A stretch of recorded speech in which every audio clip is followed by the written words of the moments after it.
awit na yon. Purihin ang Panginoon. I will go where you send me. Gandang awit. Tunay po na ang Panginoon ay tumatawag ngayon ng kanyang papahayo. Lalo ngayon na nakikita po natin na kabi-kabila na po yung kalamidad. Alam niyo po ba na kahapon po yata yun, nagkaroon ng lindol sa Japan. Mahigit 5 yung intensity. Bagamat medyo mahina siya, pero kabi-kabila po yung kalamidad, yung mga lindol, sakit, gutom. Ibig sabihin, tayo po ay hindi na dapat magpatumpik-tumpik dahil malapit nang bumalik si Jesus. Amen. Dapat na-excite po tayo ron. Muli nang babalik ang Panginoon para kunin yung kanyang mga tinawag, yung iglesia, yung mga sumampalataya. Isama niya, sabi niya doon sa John 14, aalis ako at babalik uli ako. Aalis ako, paghahanda ko kayo ng matitirahan at pag naayos na, babalik ako upang kung nasaan na kayo, ako ay naroon din, doon din kayo tumira. Yun po ay kabutihan ng Diyos dahil tayo ginawa pong karapat-dapat, bagamat hindi po tayo karapat-dapat, tinubos po tayo ng Panginoon sa ating mga kasalanan. Hindi po tayo naligtas dahil sa ating kabutihan. Hindi po maliligtas ang tao dahil sa kanyang sariling gawa. Tandaan po natin yan, hindi pwedeng maligtas ang tao dahil siya ay may relihiyon. Hindi pwedeng maligtas ang tao dahil siya ay Katoliko o Baptist o Protestante. Hindi po yun ang kaligtasan. Ang kaligtasan po ay sa pamamagitan ni Jesus. Si Jesus po ay namatay. Alam niyo po ba na hindi tayo pwedeng maligtas dahil sa Pasko lang? Dahil ipinanganak si Jesus, hindi tayo maliligtas. Hindi po tayo maliligtas dahil si Jesus ay pinanganak. Maliligtas tayo dahil siya po ay namatay sa krus at binayaran niya yung ating mga kasalanan. Hindi po natin kayang iligtas yung sarili natin, kaya siya po mismo ang gumawa ng paraan dahil tanging isa lang po ang paraan. Walang ibang paraan. Sabi ni Jesus, ako ang daan, ang katotohanan at ang buhay. Walang makaparoroon sa Ama kung hindi sa pamamagitan ko, sabi ni Jesus. Isa lang po ang tanging paraan para ang tao ay maligtas. At yon ay sa pamamagitan ni Jesus. Paano po mangyari yon? Kapag tinanggap mo si Jesus bilang tagapagligtas, ikaw ay maliligtas. Ang kaligtasang ito ay libreng kaloob ng Diyos. Kaya ang regalo po ay Pasko. Tama po yon. Ito ay regalo ng Diyos sa tao. Upang ang taong ito ay tanggapin yung regalong ito at kapag tinanggap mo ito, ikaw po ay magkakaroon ng buhay na walang hanggan. Kaligtasan po ang mensahe ni Jesus. Kaligtasan sa ating kasalanan at pagkakaroon ng buhay na ganap at kasiyasiya. Mahalaga pong maunawaan ng bawat isa sa atin na yung ating tinatalakay, ito po ay napakalalim na usapin dahil ito ay hindi maiintindihan ng isang isip na hindi pinaghaharian ng Diyos. Ang isip na ang Diyos ay nakatira sa iyo. Hindi po natin kayang intindihin yan. Sabi nga nung bata doon sa tatay niya, nung umattend ng pananambahan sila, sabi ng pastor, ang Diyos daw ay nakatira sa kanya. Sabi ng bata nung umuwi, Daddy, totoo ba na si Jesus nakatira sa akin, sa puso ko? Sabi ng tatay niya, oo anak. Sabi niya yun Naku, di ba ang laki-laki niya? Kung nakatira siya, kita ulo niya. Tama po. Dahil siya po ay nakatira sa atin, makikita siya sa ating buhay. Kung siya ay talagang nakatira sa iyo at hinahayaan mo na siya ay makakilo sa iyong buhay, mabago ka niya, talaga pong ikaw ay kakikitaan ng mga katangian na wala sa iyong buhay dati. Wala sa buhay ng isang taong hindi pinaghaharian ng Diyos. Ang ibig sabihin nito, hindi ibig sabihin na ang tao ay walang kakayanang gumawa ng mabuti. Nakikita po natin yung nangyayari ngayon. Marami tayong utang. Meron tayong utang na loob uli sa Amerika. Alam niyo po ba yon? Ipinakita uli ng Amerika yung kanyang generosity. Sila po ang unang-unang tumulong. Na talagang todo-todo yung tulong. No, talagang ibinuhos nila yung tulong nila. Sa katunayan, ilang barko po ang nandun sa Leyte ngayon at dala-dala yung maraming gamot at ibang mga, ang tawag nila humanitarian goods o humanitarian na mga kagamitan. So talagang total po yung kanilang pagtulong. At hindi lang Amerika, kung hindi ibang mga bansa pa rin.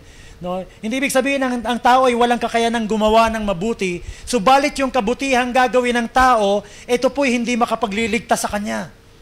Kahit ibigay mo yung buhay mo para sa isang tao, yung buhay mong ito ay hindi pwedeng iligtas yung isang tao dahil ikaw ay mismong makasalanan. At yung kabutihang gagawin mo ay hindi pwedeng burahin ang iyong kasalanan sa pamamagitan ng iyong mga gawang mabuting ginawa dahil kahit gaano karami yung ginawa mong kabutihan, ikaw ay mananatiling makasalanan. Kailangan mabura yung kasalanan mong yan, kailangan mahugasan yung kasalanan mong yan, at hindi po tubig ang panghugas dyan. Hindi po anumang chemical ang pwedeng makapanghugas dyan. Isa lang po ang pwedeng makapaghugas dyan.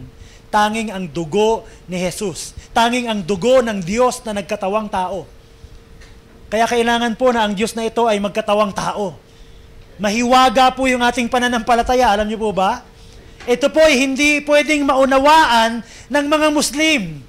Kahit sila po'y napakalalim ng kanilang pananampalataya, sa kanilang paniniwala, sa kanilang reliyon, ang mga Muslim po ay hindi nila pwedeng kayang paniwalaan at maabot ng kanilang isipang pangtao na ang Diyos ay magkakatawang tao. Pakinggan niyo po maigi, ha? Kaya yung pinag-aaralan po natin, yung mga tinalakay natin ng mga nakaraan, kailangan po ang isang tumanggap sa Panginoon, mabuhay siya na hindi karnal na kaisipan ng kanyang gagamitin. Kailangan ng gamitin niya sa araw-araw ay yung kanyang kaisipang espiritual. Kasi may mga bagay po sa kaharian ng Diyos, sa buhay pananampalataya, na hindi mo pwedeng maunawaan kapag ang ginagamit mong pangunawa ay karnal na kaisipan.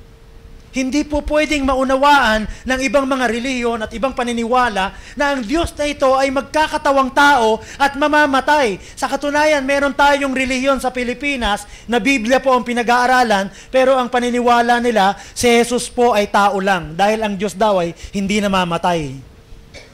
Meron bang Diyos na namamatay? Nakasama na ako sa debate nung bago-bago pa ako eh. Kung si Jesus ay Diyos, ba't siya namatay? Namamatay ba ang Diyos? Titignan yung, ang Diyos, hindi namamatay. Nagugutom ang Diyos. Si Jesus nagutom. Nagugutom ba ang Diyos? Binuksan yung Bible. Hindi siya nagugutom. Hindi siya Diyos. Talaga pong pantao po yung pagpapaliwanag. No? Sabi ko nga noong nakaraan, biruin nyo, merong napakalaking relihiyon dito sa ating bansa na talaga namang deboto sa kanyang paniniwala at pag-aaral ng Biblia. 8 taong siyang nagsunog ng kilay, naggugol ng panahon para aralin ng Biblia at manalangin araw-araw, miya't-miya sa loob ng seminaryo. Tapos paglabas niya, talungin mo yung kaligtasan, hindi niya alam kung ligtas siya. Dahil hindi niya pwedeng maunawaan yung kaligtasan, hindi pwedeng maunawaan ng tao na hindi po pinahayagan ng Diyos yung kaligtasan, natatanggapin lang niya sa Jesus, maliligtas siya, hindi niya po kayang tanggapin ito. Ang alam niya, yung kaligtasan, kailangan niyang paghirapan. Nakuha niyo po yung pinag-aaralan natin? Hari nawa po ay maunawaan ng bawat isa sa atin. Ngayong hapon po, itutuloy natin yung pag-aaral na yan. Ang pamagat ng ating pag-aaralan, ang pagkataong kalarawan ng Diyos. Ang pagkataong kalarawan ng Diyos. Tayo po inilikha ng Diyos ayon sa kanyang larawan. Di ba? Sabi ng Genesis po, lalangin natin ang tao ayon sa ating wangis. Ginawa po ng Diyos ang tao na siya'y katulad ng Diyos. Merong wangis ang Diyos sa kanya. At siya'y merong kapangyarihan. Ito po hindi natin maintindihan kapag hindi mo ito tinanong sa Panginoon at humingi ng karunungan na ito'y maunawaan mo na ang tao po'y binigyan ng Diyos ng kapangyarihan na parang Diyos.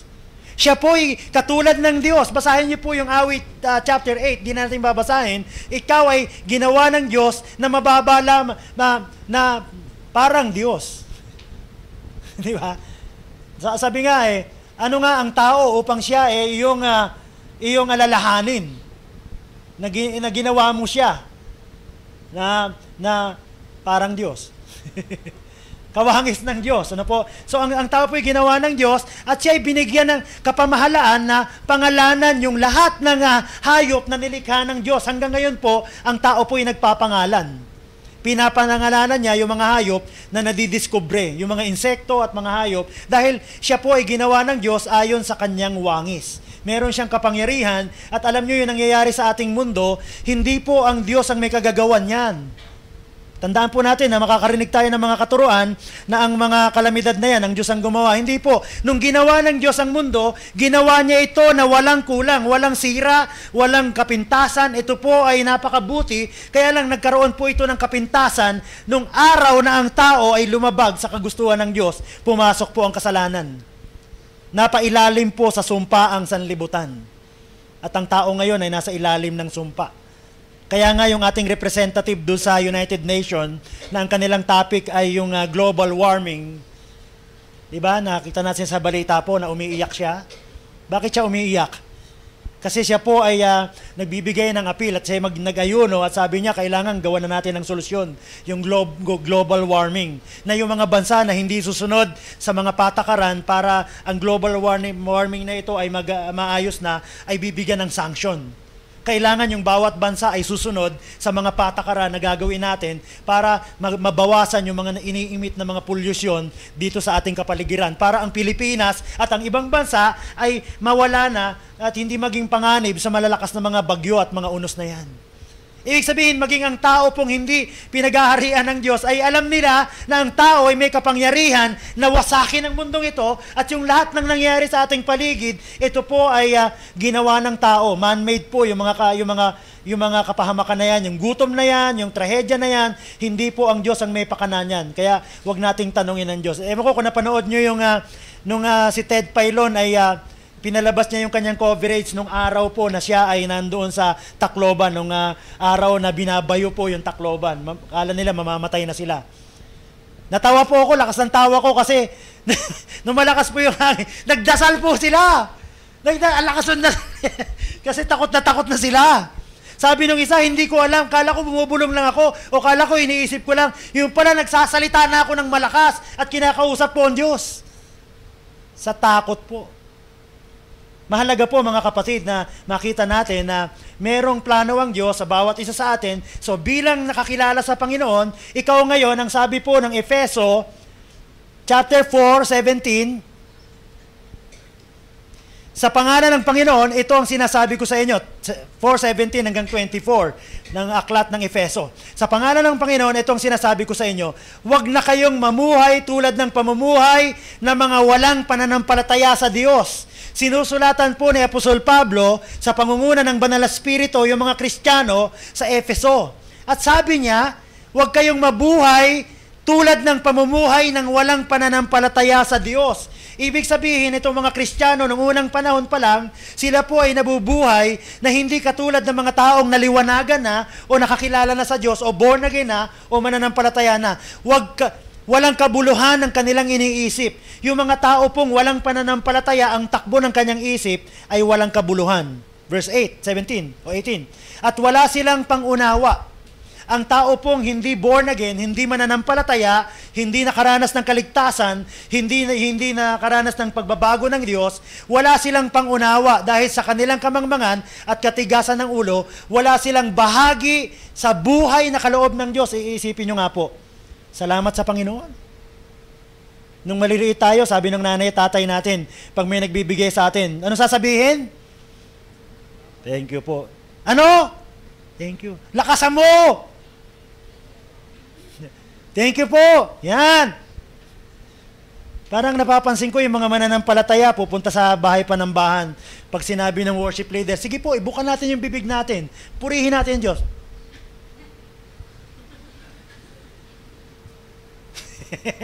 Pag sinabing ibuka yung bibig, kaya tayo nandito. Bakit po tayo nandito?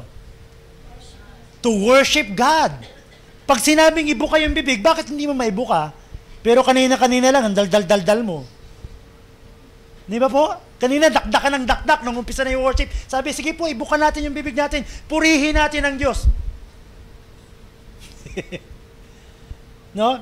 Tayo po'y binigyan ng bahagi ng buhay na kaloob ng Diyos. Yung mga walang pananampalataya, yung mga hindi po ligtas, yung mga hindi tumanggap kay Jesus, wala po silang bahagi sa buhay na kaloob ng Diyos. Bakit hindi po natin purihin ng Diyos? Sabihin nga po natin sa Panginoon, purihin ka, O Diyos, salamat sa iyo.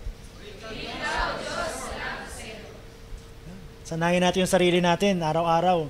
Ibuka natin yung pasasalamat sa Diyos. Sabi ng 19, sila'y naging alipin ng kahalayan at wala silang kahihiyan, kaunti man lamang. Wala na silang inaatupag kung hindi pawang kalaswaan. Napaka-extreme na po niyan, ano? No, alam natin na yan din yung dating uring pamumuhay natin na bagamat gumagawa tayo ng kabutihan, pero ang laman ng isip natin ay hindi nakalulugod sa Diyos. No?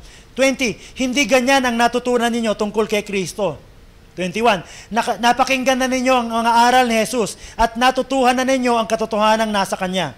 22, iuiwan na ninyo ang dating pamumuhay. Biruin nyo, meron silang dating pamumuhay bago sila nakakilala sa Panginoong Jesus, bago sila tumanggap kay Jesus, bago sila ipinanganak na muli, bago sila na born again, bago sila naligtas, meron silang dating uri ng pamumuhay. Sabi ng sumulat, hubarin na ninyo ang inyong dating pagkatao na napapahamak dahil sa masasamang pagnanasa.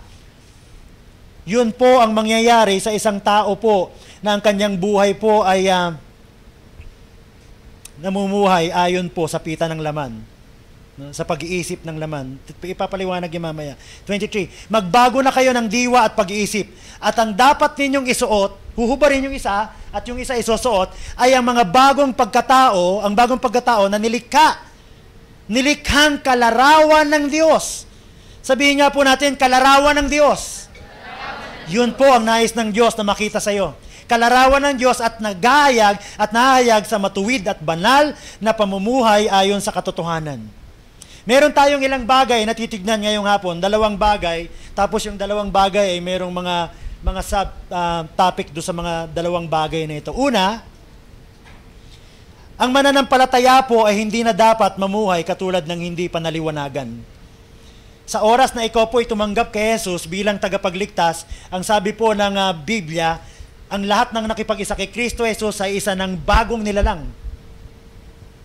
Isa ka na, meron ka ng ang Espiritu ng Diyos ay nananahanan na sa iyo. Pumasok na ang Diyos sa iyong buhay, ikaw ay merong bagong uri ng pagkatao, no? Ikaw ay hindi, kaya pag binasa niyo yung Bible, hindi natin titignan kasi napakarami po, hindi ka na hintil, hindi ka rin Hudyo. Ikaw po ay bagong nilalang, ikaw ay bagong uri, bagong lahi, new race. Bagong nilalang, bagong lahi. Ito ay lahi ng kaharian ng Diyos. Kasama ka sa pamilya ng Diyos. Sabi ng John 1:12, sapagkat ang lahat ng tumanggap at nanalig kay Jesus ay pinagkalooban niya ng karapatang maging anak ng Diyos. Ang lahat ng tumanggap at nanalig lamang kay Jesus ang merong karapatan na tawaging anak ng Diyos. Ikaw ngayon ay bagong citizen of heaven. Sabi ng verse 17, sa pangalan ng Panginoon, ito ang sinasabi ko sa inyo, huwag na kayong mamuhay tulad ng pamumuhay ng walang pananampalataya sa Diyos. Walang kabuluhan ang kanilang iniisip.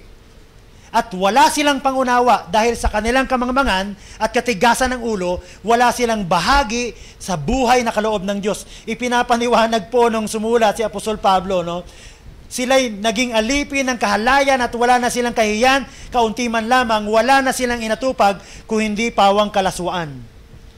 Ang isang nakaranas po na ng kapanganakang muli ay isa ng bagong nilalang. Hindi na siya taga-sanlibutan, kung hindi mamamayan ng kalangitan. Citizen of heaven. Kailangang ituring na niya ang kanyang sarili na patay na sa kasalanan, ngunit buhay naman kay Kristo. Isa ka ng bagong nilalang, kaya wag mo nang ipamuhay yung pamumuhay na katulad ng isang taong hindi born again. Ano po ba ang prioridad ng hindi mananampalataya? Ano ba ang kanilang kayamanan? Kaya ang Kristiyano hindi dapat mainggit sa hindi born again kahit maganda ang bahay at magara ang kotse at talagang nakahiga sa pera. Hindi ka dapat mainggit. Bakit? Sa katunayan, dapat kang maawa. Bakit? Kasi yun lang ang kayamanan niya eh. Kawawa naman siya kasi hanggang doon lang ang kayamanan niya. Ikaw, ang kayamanan mo bilang nakakilala sa Panginoon, ang kayamanan mo, meron kang buhay na walang hanggan. Ikaw ay bahagi ng kaharian ng Diyos. At ikaw ay merong tahanan doon. Meron kang lugar doon na wala siya. Pag namatay siya, yung kayamanan niya, kasama niyang ililibing. Pero ikaw, pag namatay ka, meron kang destinasyon. Langit yung destinasyon mo, samantalang siya, hindi siya pwedeng iligtas ng kanyang impluensya, kapangyarihan at kayamanan dun sa dagat-dagatang apoy. No? Sabi po ng ni Juan, sulat ni Apostol Juan, sa kabanatang 17 at 14 na talata, na ibigay ko na sa kanila, sabi ng Panginoong Hesus, ang iyong salita. Na ibigay ko na sa mga alagad, sa mga tagasunod ko ang iyong salita. Sabi niya sa Ama, Nananalangin po ang Panginoong Hesus dito. At kinapuotan sila ng mga tao sa sanlibutan ito. Kinapuotan sila ng mga taong sa sanlibutan ito sapagkat hindi na sila taga-sanlibutan. Tulad ko na hindi sila taga-sanlibutan. Tulad ko na hindi taga-sanlibutan. Sabi ng Panginoon sa Ama, nananalangin siya, ibinigay ko na sa kanila ang iyong salita. At kinapuotan sila ng mga tao sa sanlibutan ito. Dahil hindi na sila taga-sanlibutan. Tulad ko na hindi taga-sanlibutan. Ang salita ng Diyos ay hindi pwedeng tanggapin ng sanlibutan ng taong pinaghaharian ng kanyang sarili. Yung taong hindi born again, maging ang malungkot dito, kaya po yan isinulat para sabihin sa mga mananampalataya na pwede ang isang mananampalataya, yung kanyang pag-iisip ay nasa sanlibutan ito, pwedeng siya ay maging kaaway. Kaya ang natutunan ko po, pag ikaw ay sumunod sa Diyos, sinunod mo yung gusto ng Diyos, yung sinasabi ng salita niya, si Satanas unang-una hindi natutuwa. Alam niyo po ba na hindi natutuwa si Satanas pag sumunod ka sa Diyos? Sino pang hindi natutuwa? Ang sanlibutan. Dahil pinaghaharian niya yun. Ang isang mahirap, merong tao na hindi natutuwa, lalo na kung ito ay born again, na hindi sumusunod sa Panginoon, siya ay karnal, hindi siya natutuwa doon sa mga taong sumusunod sa Diyos dahil siya ay nakakaramdam ng inggit. Kaya ang gagawin niya, yung taong sumusunod sa Diyos, babatuhin niya ng putik yun. Pipintasan niya yun. Parang itutulad niya sa sarili niya para walang insecurity. Sabi po ng John 17:16, hindi sila taga-sanlibutan tulad ko na hindi rin taga-sanlibutan. Paulit-ulit po. Sabi naman ni Apostol Juan din, sinulat niya, doon sa unang Juan, kabanatang 4 at talatang 4 hanggang 6, mga anak, kayo nga'y sa Diyos at napagtagumpayan na ninyo ang mga huwad ng mga propeta sapagkat ang espiritong nasa inyo ay mas makapangyarihan kaysa espiritong nasa mga makasanlibutan. Greater is He that is in you than he that is in the world. Higit na mas makapangyarihan ang espiritong nasa iyo kesa sa espiritong nasa sanlibutan. Sabi niya sa verse 5, sila'y makasanlibutan, kaya't mula rin sa sanlibutan ang itinuturo nila. Pakinggan niyo po maigi ha. Meron pong nagtuturo nung panahon ni Apostol Juan, nung panahon pa lang na isinusulat ang Biblia, merong nagtuturo na yung kanilang pagtuturo ay sanlibutan. Bagamat ang kanilang ginagamit po ay spiritual, pero sanlibutan po yung kanilang kaparaanan. At nakikinig sa kanila ang mga makasanlibutan dahil nagkakaintindihan sila. Alam niyo po ba na may malalaking sekta ngayon sa panahon natin na ang galing-galing magpaliwanag po. Talaga namang pumapalakpak yung mga tao, nakikipagdebate pa nga eh. Doon sa Luneta may debate ron, sa TV may debate, merong diskusyon. Ang gagaling po! At ang daming tao, ang daming humahanga. Bakit? Nagkakaintindihan sila eh. Bakit? Kasi sila ay pare-parehong makasanlibutan. Yung pagpapaliwanag po at pagbabasa ng Biblia, yung ginagamit nila ay karunungan ng sanlibutan. Hindi po dapat ipamuhay ng isang nakatanggap na ng kaligtasan ang dating uri ng pamumuhay katulad ng hindi pa nakararanas nito. Ang isang mananampalataya po ay hindi na dapat mabuhay sa isang uri ng pamumuhay na katulad ng hindi pa mananampalataya. Bakit po?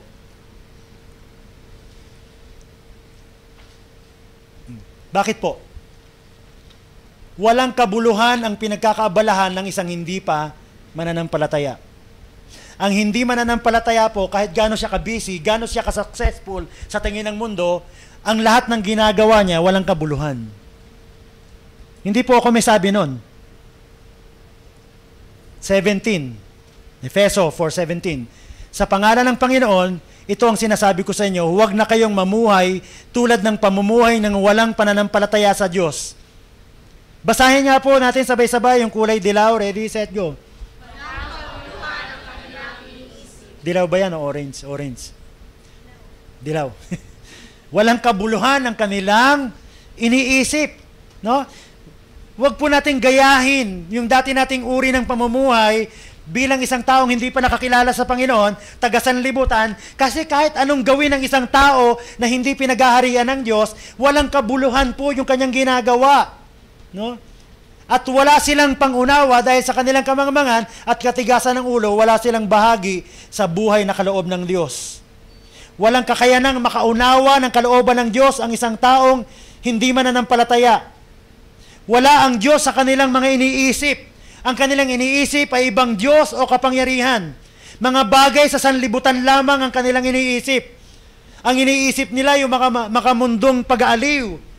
Ang kanilang iniisip yung worldly possessions, worldly power, worldly position, worldly religions, worldly ideas, worldly honor, worldly gods.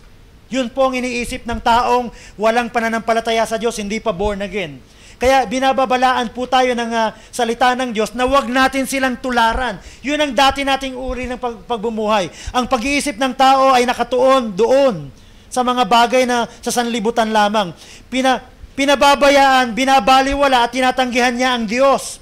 Hindi na dapat hayaan ng isang mananampalataya na maging malayo ang kanyang pag-iisip sa Diyos. Huwag pong dapat na hayaan na mapuno ang iyong isip ng ibang bagay liban sa Diyos. Dapat po ang iyong prioridad sa iyong buhay ay nakatuon sa mga bagay po na nais ng Diyos para sa iyong buhay. Dapat po ang iyong mga pinagkakaabalahan ay yung mga bagay na nais ng Diyos na iyong pagkaabalahan. Sandali lang po ang panahon, sandali lang po ang buhay, mga kapatid. Bukang liwayway. Dapat hindi ka nakatulad ng hindi mananampalataya. Bago ka nakakilala sa Panginoon, baliwala sa iyo ang Diyos. Pinababayaan mo, tinatanggihan mo ang Diyos. Ngayon nakakilala ka na sa Panginoon, dapat po ang iyong prioridad ang Diyos. Yung kanyang gawain, yung kanyang ginagawa. Mahalaga sa iyo yung salita ng Diyos. Mahalaga sa iyo ang Biblia. Mahalaga sa iyo yan na kapag hindi mo yan binuksan araw-araw hinihimas mo yan. Araw-araw binubuksan mo yan. Araw-araw binabasa mo yan. Araw-araw inuusal mo yung panalangin na may kinalaman sa pananampalataya mo. Araw-araw lumalabas sa iyong bibig yung mga bagay na nais ng Diyos na lumabas sa iyong bibig. Dahil nung hindi ka pa born again, yung lahat ng lumalabas sa iyong bibig, wala kang pakialam kung gusto ng Diyos yun o hindi. Wala kang pakialam kung yung pinupuntahan mo, gusto ng Diyos o hindi. Mahalaga, masunod yung gusto mo. Pero ngayon, born again ka na eh. Iba na po ang usapan. Dapat hindi na yun ang buhay na pinamumuhay mo. Ikalawa,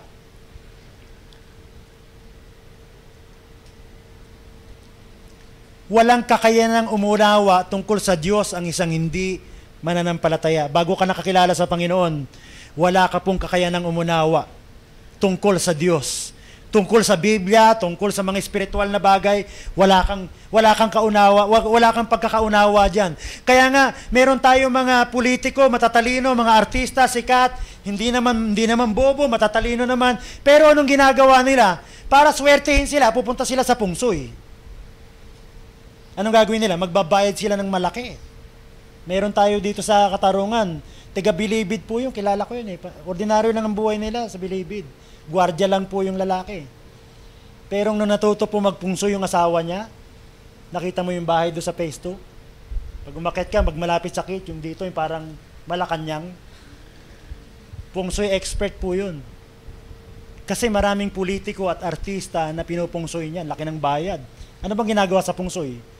Babaguhin yung mga muebles mo, yung sikat ng araw, yung pinto, para papasukin yung swerte. Di ba si Erap na naging presidente, pinapungsoy niya yung Malacanang? Kaya nangyari sa kanya, yun, tanggal siya. Kasi po hindi nila alam yon, hindi nila maunawaan. Hindi nila maunawaan yung mga bagay na espiritual na sinasabi ng salita ng Diyos. Kaya sila ay lalapit sa mga bagay na maiintindihan ng kanilang pangunawa, maintindihan nila dahil yung espiritual na mga bagay na may kinalaman sa kaharian ng Diyos, malibang ang Diyos ang mag-reveal nito sa iyo, hindi mo ito maintindihan. Alam niyo po yung simpleng kaligtasan, hindi mo yung maintindihan dahil yan ay napakasimple. Hindi maintindihan ito ng isang tao na hindi ang Diyos ang nagliwanag ng kanyang kaisipan. Dahil yung kaligtasan ay napakasimple. Tatanggapin mo lang si Jesus. Mananalangin ka at mananalig ka na siya'y namatay sa iyo. Maliligtas ka na. Napakasimple po nun. Kahangalan po sa sanlibutan yon. Pero yun ang kapangyarihan ng Diyos para ikaw ay maligtas. Sabi po ng verse 18 ng Efeso 4:18, wala silang pangunawa. Dahil sa kanilang kamangmangan at katigasan ng ulo, wala silang bahagi sa buhay na kaloob ng Diyos. Bulag ang pangunawa po nila. Hindi sila makakita. Hindi niya kayang unawain ng Diyos. Ang naunawaan lang niya ay ang mga bagay sa mundong ito. Dito lang ang kaya niyang unawain. Pero pagdating po sa paghahari ng Diyos, hindi niya maintindihan yon.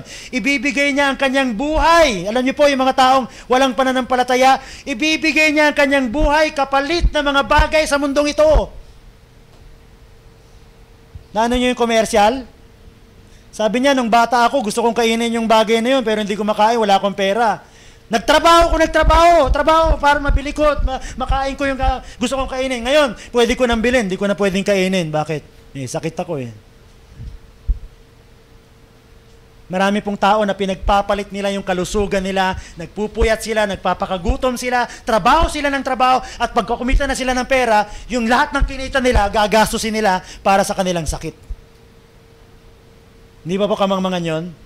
Ibibigay po ng taong walang pananampalataya ang kanyang buhay kapalit na mga bagay sa mundong ito. Ibibigay niya yung kanyang pamilya, di ba? Ang Pilipino po, alipin ako, yan ang panalangin ko sa Panginoon eh. Hindi po talaga maganda yon. Iiwanan mo yung anak mo, yung asawa mo, yung pamilya mo, tapos pupunta ka sa ibang bansa, mag-aalaga ka ng ibang anak. Tapos yung anak mo, sasabihin mo, anak, para sa'yo to. Kaya ko ginagawa to para sa'yo. Sabi ng anak, ayoko ng laruan, ayoko ng mga, ikaw ang gusto ko, hindi para sa'yo to. Ikaw ang gusto ko, hindi yung laruan, hindi para sa'yo to. Kita niyo po yung kamangmangan? No? Ibibigay niya ang kanyang lakas at panahon kapalit na mga bagay sa mundong ito. Hindi niya kayang unawain ang plano ng Diyos para sa kanya. Wala siyang pagnanasa patungkol sa kung ano ang nais ng Diyos. Hindi dito nakatuon ang kanyang buhay. Ang mga pangarap niya ay hindi nakatuon sa layunin ng Diyos. Yung pangarap niya, pangarap lang niya yon. Wala siyang pakialam kung anong pangarap ng Diyos para sa kanya. Hindi dapat hayaan ng isang mananampalataya na madimla ng kanyang isip. Hindi niya dapat tularan ng sanlibutan sa uri ng kanyang pag-iisip. Hindi siya dapat lumakad sa buhay na ito na parang bulag. Hindi ko po sinasabi na yung lahat ng iisipin mo na mali,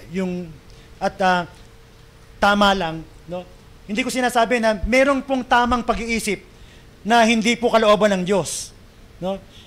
Hindi ibig sabihin na masamang lagi yung iniisip mo kaya hindi tama sa Diyos, hindi kalugod-lugod sa Diyos o hindi yun ang plano niya. Minsan hindi naman masama yung iniisip mo kaya lang hindi yun ang plano ng Diyos para sa iyo. No? Minsan yung isip mo gawin ko kaya ito. Para kay Lord. Naalala niyo ba yung Naalala niyo si David? Nung si David po nangarap siya, bakit ang Diyos, ang laki-laki ng palasyo ko, pero ang kaba ng tipan, walang lona lang ang tinitiran. Sabi niya, excited si David, sabi niya, gagawa ako ng templo para kay Yahweh. Gagawin ko yung templo, talagang garbong-garbo, talagang pupunuin ko ng ginto yung templong ito para kay Yahweh. Sinabi niya kay Nathan, sabi niya, Prophet Nathan, ito yung bala ko para kay Yahweh, gagawa ko ng templo para sa kanya. Sabi ni Nathan, maganda yan, mahal nari, ganda, purihin ng Diyos, maganda yung plano mo, sige, tuloy mo. So naghiwalay na sila. Noon natutulog na si Nathan, sabi sa kanya ng Diyos, Nathan, maganda yung plano ni David, pero wag siyang pagagawin. Yung anak niya. Sabihin mo sa kanya. Siguro iniisip-isip ko si Nathan ako. Pag sinabi ko kay Haring David, baka pugutan ako ng ulo. Excited pa naman siya kagabi. Pagpunta ron, mahal na hari, sabi ng Diyos, hindi raw ikaw ang gagawa kasi puno ng dugo yung kamay mo. Ang gagawa raw niyan, yung anak mo. Sinabi ba ni David, hindi, basta gusto ko para kay Yahweh, yung gagawin ko, ano ka ba? Anong ginawa ni Haring David? Hindi niya sinunod yung gusto niya. Ang sinunod niya yung plano ng Diyos. Hinayaan niya na si Haring Solomon na magtayo ng templo, bagamat yun ang gusto niya, pero bago itayo ni Solomon yung templo, siya ang naghanda ng maraming gamit at siya ay nagbigay ng sarili niyang handog. Alam niyo, napakaraming handog ni David, lalo na yung ginto. Kung babasahin niyo po, toneladang ginto po ang kanyang dinonate para sa templo ni Yahweh. Hindi niya sinunod yung kanyang gusto. Bagamat tama naman yon, pero hindi yun ang gusto ng Diyos. Ikatlo, ang mga hindi mananampalataya ay walang bahagi po sa buhay na kaloob ng Diyos. Hindi lang po ito buhay na walang hanggan, bagamat buhay na walang hanggan po yan, pero yung buhay po na nais ng Diyos para sa isang mananampalataya. Sinasabi ko po, ang Diyos po ang gumawa sa iyong buhay, siya ang nagbigay ng buhay sa iyo, Pakinggan niyo po maigi ito, ha. Siya ang nagbigay ng buhay sa iyo at ang Diyos din po nakakaalam kung paano ang buhay na yan dapat mong ipamuhay. Siya po ang merong plano sa buhay na yan at kapag hindi natupad yung plano niya sa buhay na yan, kahit buhay ka, walang kabuhay-buhay ang buhay mo. Naintindihan niyo po ba yung maraming buhay? Efeso 4:18. Parang tinitignan niyo ako, kalalabas ko lang sa kuweba. Kasama ka po ba kayo? Titignan ko yung mga mata niyo, parang kalalabas ko lang sa kuweba eh. Naintindihan niyo po ba? Kasama ko kayo. Amen po. Yun, praise the Lord. At wala silang pangunawa dahil sa kanilang kamangmangan at katigasan ng ulo, wala silang bahagi sa buhay na kaloob ng Diyos. Salamat sa Panginoon. Dapat talaga magpasalamat tayo. Isang unang pinagpasalamat ko nung naano ko po yung bagyo, salamat Panginoon, spare mo kami sa bagyong yun. Bagamat nakakalungkot dahil yung mga kababayan namin ay napinsala, pero kami po ay nilihis mo sa amin yung bagyo. Salamat sa iyo, Panginoon. Hindi kami karapat-dapat, pero dahil sa habag mo, nakakalungkot. Pero, kumbaga sa nagtatamasa ka ng kaligtasan na ito na yung iba yung nagdusa. Grabe po, Grabe po ang mahirap unawain. No? Wala pong pagnanasa ang hindi mananampalataya sa buhay na nais ng Diyos. Ang isang hindi born again, wala po siyang pagnanasa sa buhay na gusto ng Diyos para sa kanya. Ang gusto niyang buhay, yung gusto niyang masunod. Wala siyang pagnanasa, wala siyang desire. Ang isang mananampalataya ay walang pagnanasa kung ano ang gusto ng Diyos na ipamuhay niya. Ang gusto niya, yung masunod yung plano niya. Hindi siya sumasangguni sa Diyos at hindi niya hinahanap kung ano ang gusto ng Diyos para sa kanya. Hindi niya kayang ipamuhay ang buhay na ang Diyos ang nasusunod. Hindi mahalaga ang buhay na yon para sa kanya. Hindi mahalaga para sa isang hindi mananampalataya yung buhay na ang Diyos ang nasusunod. Hindi ang buhay ng Diyos ang tinatahak ng kanyang pagnanasa. Wala sa pangarap ng isang taong hindi mananampalataya na ang Diyos ang maging hari sa buhay niya. Sabi po ng Gawa 27:28, sapagkat napakatigas na mga puso ng mga taong ito, mahirap makarinig ang kanilang mga tenga at ipinikit nila ang kanilang mga mata. Sila'y sapagkat ayaw nilang makakita ang kanilang mga mata, makarinig ang kanilang mga tenga at makaunawa ang kanilang mga pag-iisip. Kung ganon sana'y nagbalik loob kayo sa akin at kayo na may aking pagagalingin, sabi ng Panginoon. Kung nanasain lang ng tao at sasabihin niya, Panginoon, gusto kitang maging hari, gusto kitang maging Panginoon, hindi ko alam yung kalooban mo, pero gusto kong malaman, Panginoon, lumalapit ako sa iyo, gusto kitang tanggapin bilang hari. Sabi ng Panginoon, kung gagawin nila yon, pagagalingin ko sila. Pero hindi po ganon ang mga hindi mananampalataya. At ayaw ng Panginoon na ikaw ay maging ganon. Pinili nila na maging mangmang tungkol sa Diyos ang kanilang pag-iisip. Pinili nila na maging matigas ang ulo nila sa mga bagay na makalangit. Isinara nila ang kanilang mga tenga sa salita ng Diyos. Ang mga hindi mananampalataya ay may pananagutan po sa kanilang kapahamakan. Ipinagkaloob ng Diyos ang buhay, subalit pinili nilang tanggihan ang buhay na ito. Kailangang piliin po ng mananampalataya na laging makinig. Ulitin ko po, kailangan pong piliin ng isang mananampalataya, ng isang born again, na laging makinig sa Diyos. Malaging makinig sa pangungusap ng Diyos. Kailangan niyang piliin na makita ang mga ginagawa ng Diyos at maging bahagi ng kanyang gawain. Kailangang naasain mo po. Kailangan wag mong pagmitagisin ang iyong puso sa pagpapahalaga sa mahalaga sa Diyos. Kailangan po na ikaw ay sabihin mo sa Diyos, Panginoon, kung mayroong mga bagay talaga na hindi kalooban ng Diyos sa iyong buhay, kailangan wag mong pagmatigasin ang iyong puso na sabihin sa Panginoon, itong bagay na ito, Panginoon, isinusuko ko na sa iyo at alam ko na hindi po ito kalooban mo. Gusto ko na ikaw ang masunod. Dahil ang mga mangmang po, ang mga hindi mananampalataya ay mangmang po sa bagay na yon. Wala po silang pagpapahalaga sa pinagpapahalagahan ng Diyos. Amen. Nakakatulong po ba ako ngayong hapon? Ikalawa pong katotohanan. Kailangan ipamuhay ng isang mananampalataya ang buhay na kasama si Kristo. Kailangan ipamuhay mo yan. Alam niyo po, nung ako yung nag-asawa, di ko makakalimutan yun, nagbago yung buhay ko. Bakit? Kasi lagi ko nang kasama si Beng. Sanay ako sa tambay dati, lagi mag-isa lang ako eh. Punta ako sa barkada ko, isa lang ako. Inuman kami. Kahit anong oras ako umuwi, pwede ko umuwi. Pagkagalitan na naman ako ng nanay ko, mawawala rin yun. Kahit saan ako pumunta, basta may pera ako, wala ako sa buhay ko. Nung nag-asawa ako, hindi na pwede. Bakit? Pag aalis ako, sasama ko siya. Kung hindi, kailangan sabihin ko kung saan ako pupunta. Kailangan may oo. May signal na oo. Pag hindi niya gusto, pag ginawa ko, pag uwi ko, buti ko makapasok ko ng bahay. Nakalak yung bahay. Wala akong kakainin. Bahala ka sa buhay mo. Nagbago po bigla. Ito po ang sabi ng Biblia sa Efeso chapter 4:20. Hindi ganyan ang natutuhan ninyo kay Kristo. Napakinggan ninyo ang aral ni Jesus at natutuhan ninyo ang katotohanan nasa Kanya. Iwanan na ninyo ang dating pamumuhay. Hubarin na ninyo ang inyong dating pagkatao na napapahamak dahil sa masasamang pagnanasa. Magbago na kayo ng diwa at pag-iisip. At ang dapat ninyong isuot ay ang bagong pagkatao na nilikhang kalarawan ng Diyos at nahahayag sa matuwid at banal na pamumuhay ayon sa katotohanan. Kinakailangang hindi na niya ipamuhay ang buhay ng isang hindi pa nakaranas ng kapanganakang muli. Ang dahilan ay maliwanag na inilahad ng Biblia po. Sabi po ng verse 20, hindi ganyan ang natutunan ninyo kay Kristo.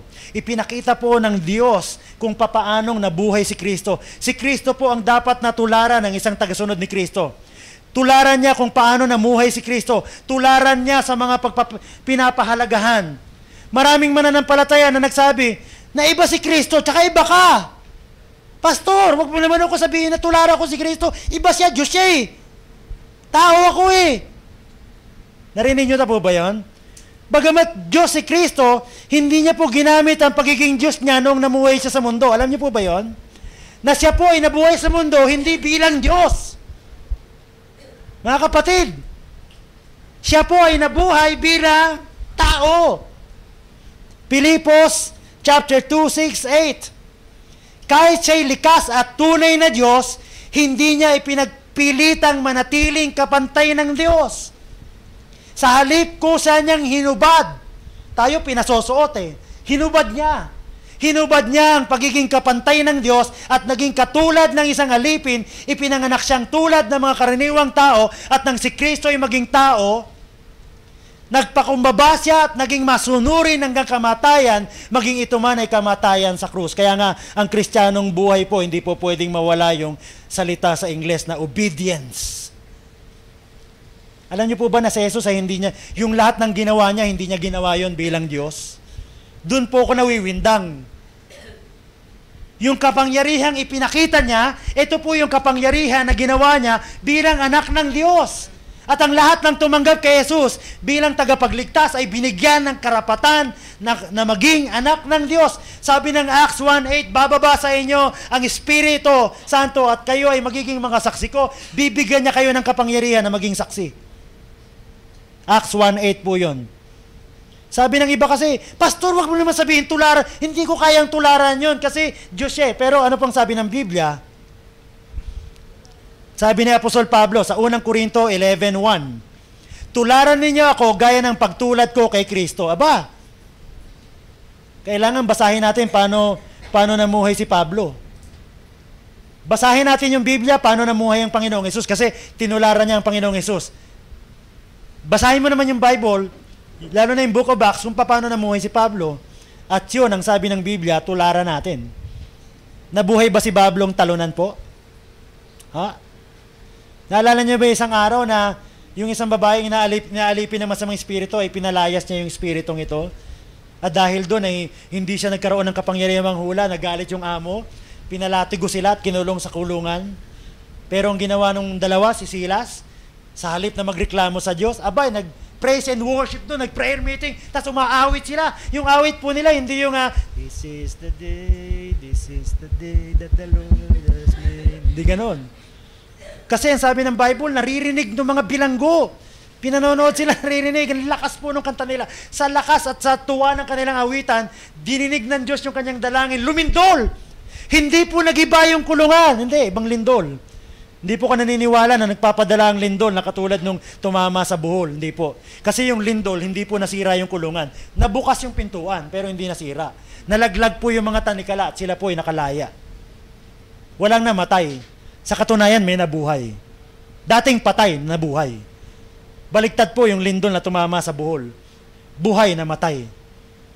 Doon sa Biblia, nung nanalangin si Pablo Silas, lumindol. Yung mga patay na bilanggo, nabuhay. Ibig sabihin, na born again sila.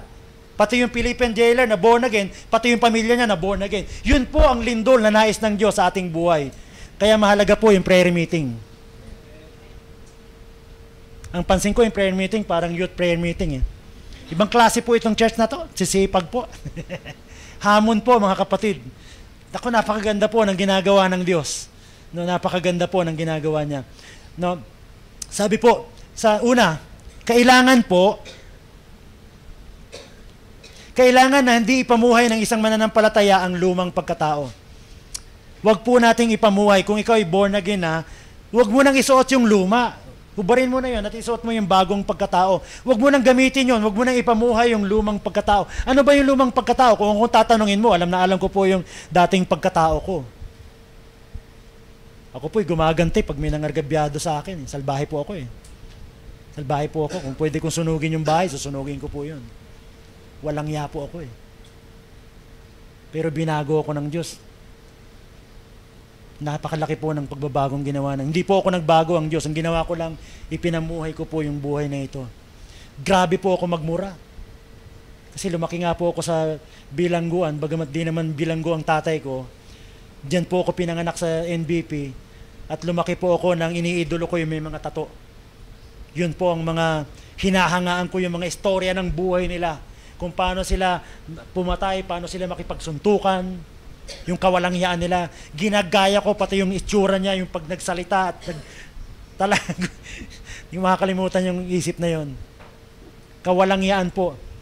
Pero salamat sa Panginoon dahil inalis sa akin ng Panginoon yung pagkatao na yon at patuloy na ipinamumuhay ko at gusto kong maranasan yung isang bagong buhay na patuloy na binabago ng Panginoon. Sabi po ng Efeso chapter 4:22, iwanan na ninyo ang dating pamumuhay.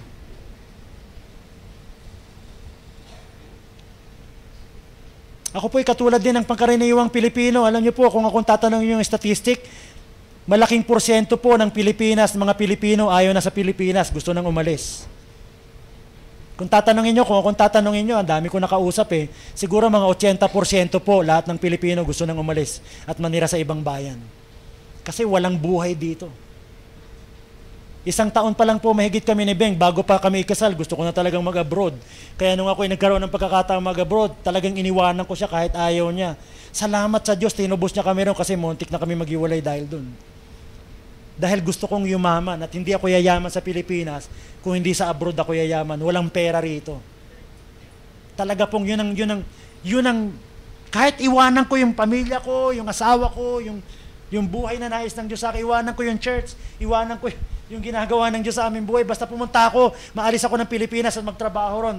Dahil yun ang gusto ko, pero salamat sa Panginoon. Sabi niya, iwanan na ninyo ang dating pamumuhay. Sinuko ko po yun. Naikwento ko na sa inyo at lagi ko nga nagkikwento eh. Ibang klase po yung karanasan ko doon sa Saudi kasi programmer ako, hindi naman ako programmer. Nung una, wala pa pong Windows, DOS lang yung gagamitin mong environment ng computer. Wala akong alam ni isang komando sa computer. Sabi ng kaibigan ko, sige, type mo CD. CD! Di ba nilalaklak yun? Hindi, CD! Tapos, enter. Anong enter? Wala nang pintura ito. Ganun po talaga, wala talaga hang wala. C, somebody, 2D. Talaga pong lakas ng loob ko. Isang araw, yung mga kasama ko kumakanta ng yung kanta ng Queen, yung nakalimutan ko yung title noon, yung pagka-plastic, yung may kanta yung Queen ng plastic eh. Hindi Platters ba yan? I'm the Great Pretender.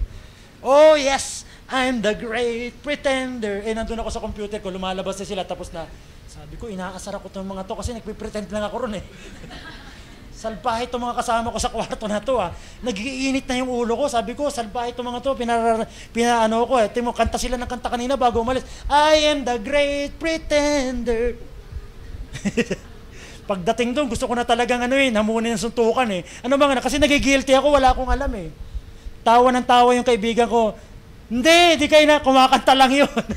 Talagang lagi nila kinakanta yun eh. Kasi sila raw, nagpe-pretend sa trabaho nila. Wala kasi silang ginagawa. Hindi naman niya alam na hindi mo rin alam yung ginagawa mo. wag po nating iwanan na natin yung uri nating pamumuhay. No? Wag natin pong bilang mga nakakilala na sa Panginoon, bilang mananampalataya, kalimutan na natin yung lumang pagkatao. Wag na tayong mamuhay doon. Ikalawa, wag tularan. Mag-isip ang sanlibutan. Ang sanlibutan po ay ano ba ang kanyang iniisip? Sabi po ng verse 23, magbago na kayo ng diwa at pag-iisip.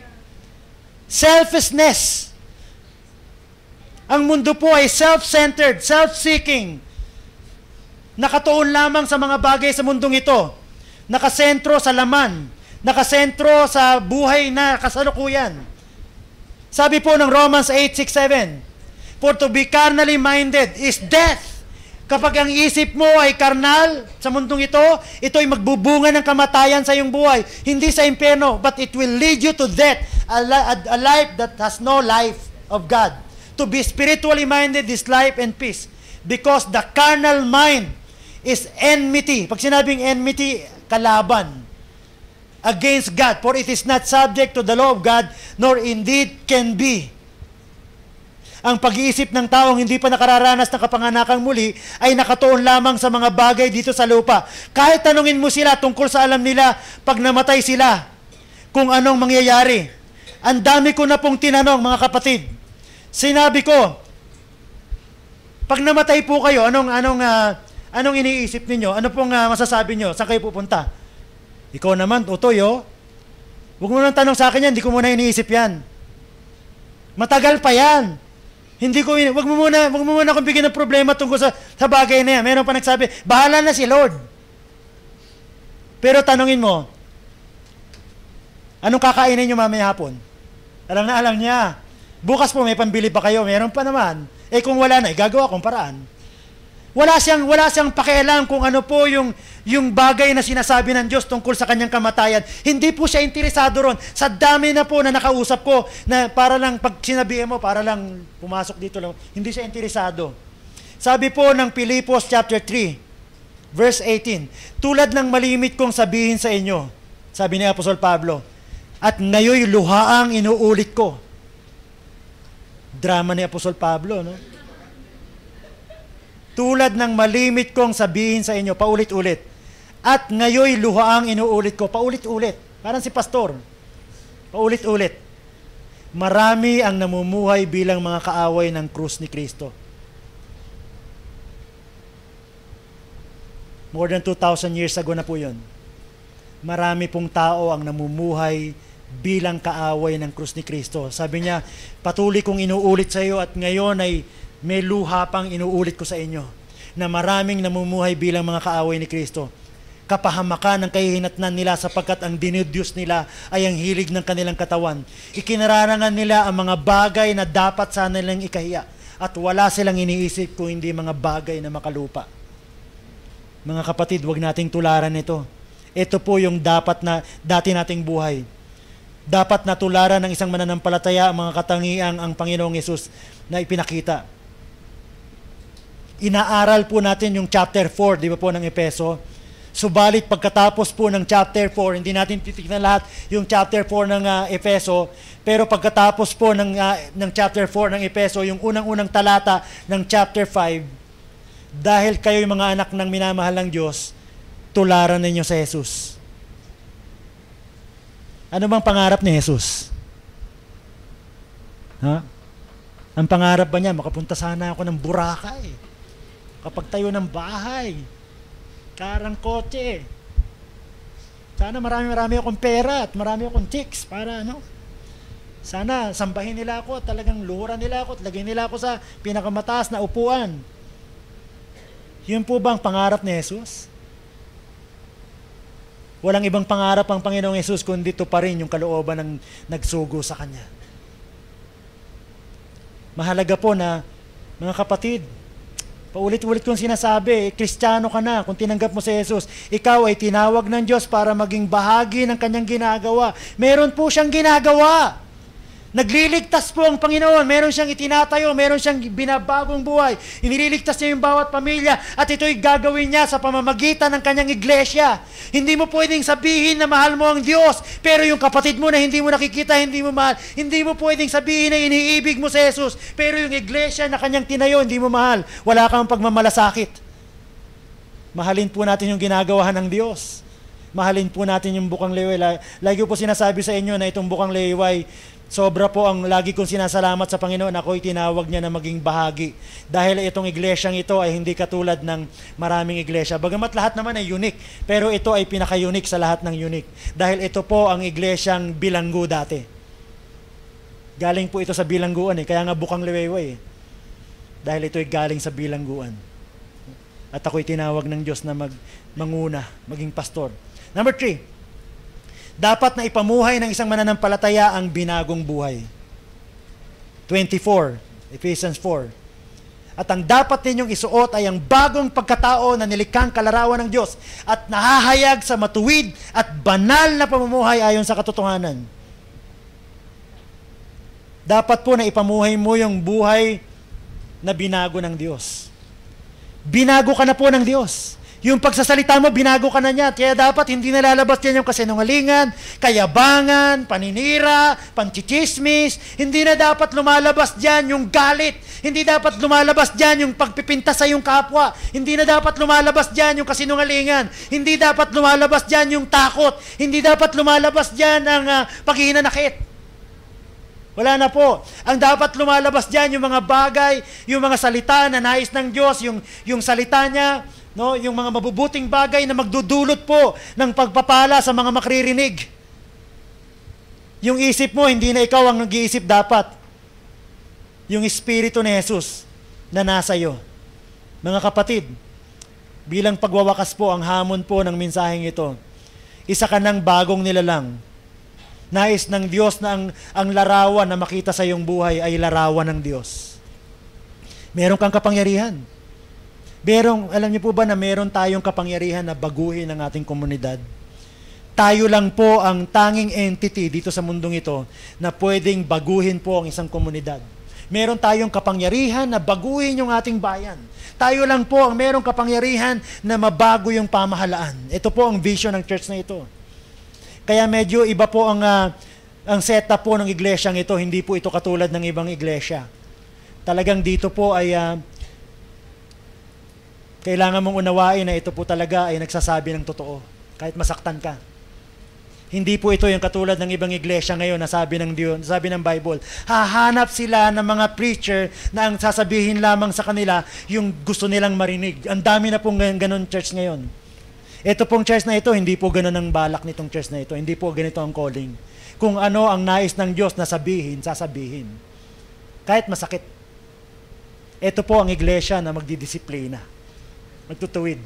Kung gusto mong lumago sa Panginoon, kasama po yung discipleship. Ang akala ko dati yung discipleship, pag umattend ka ng workshop, umattend ka ng training, nagsulat-sulat ka, nanalangin kayo ron, medyo nagpagutom kayo at taas-taas kayo ng kamay, lundag-lundag, kanta-kanta, discipleship yun. Hindi pala.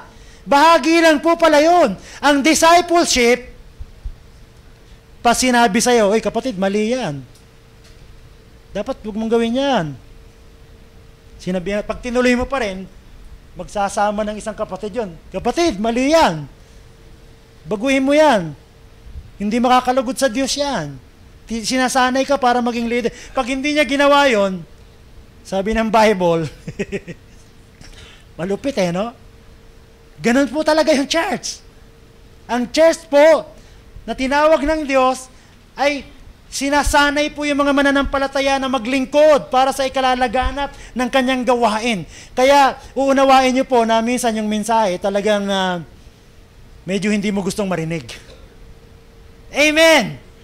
Kasi darating ang panahon, sabi po sa Timoteo, darating ang panahon na yung mga mananampalataya, hahanap sila ng preacher na yung gusto lamang nilang marinig ang ipapangaral. Kaya alam nyo, sa kalikutan ng aking imahinasyon, nag-research ako sa Pilipinas lang yung mga church na may mga website. Ang ganda po. Ito po ang publicity. Umaten kayo rito dahil dito pag may anak kayo, may mag-aalaga. Wala kang gagawin kung hindi upo lang. Maganda ang mga visual. Ikaw ay marirelax. Bibigyan ka ng mga mensahe na makatutulong sa iyo para ikaw ay bigyan ng encouragement sa buhay pananampalataya. Ikaw ay tuturuan na ikaw ay matutong magpuri at sumamba sa Diyos. No? Ikaw ay meron ditong mga magagandang mga visual, mga material na pwede mong iuwi. Hindi po sinabi ron. Dito, makakarinig ka ng mga salita na hindi mo gustong marinig. Pero sasabihin sa iyo dahil yun ang dapat mong marinig.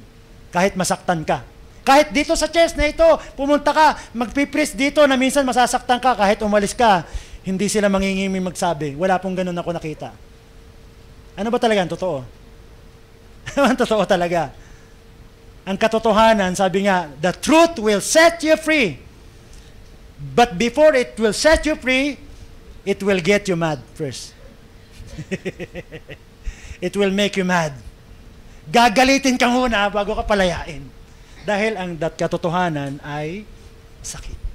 So, mga kapatid, iiwanan natin yung buhay na dating buhay, tampuhin, magagalitin, samain ang loob. Wala na po yun. Tayo po ay nakakilala sa Panginoon at talaga namang tayo po ay marami pang dapat baguhin. Alisin na po natin yung lumang uri ng pamumuhay ng ating prioridad, yung mga material na bagay lamang. Isa lamang po ang dapat nating pagtuunan ng pansin.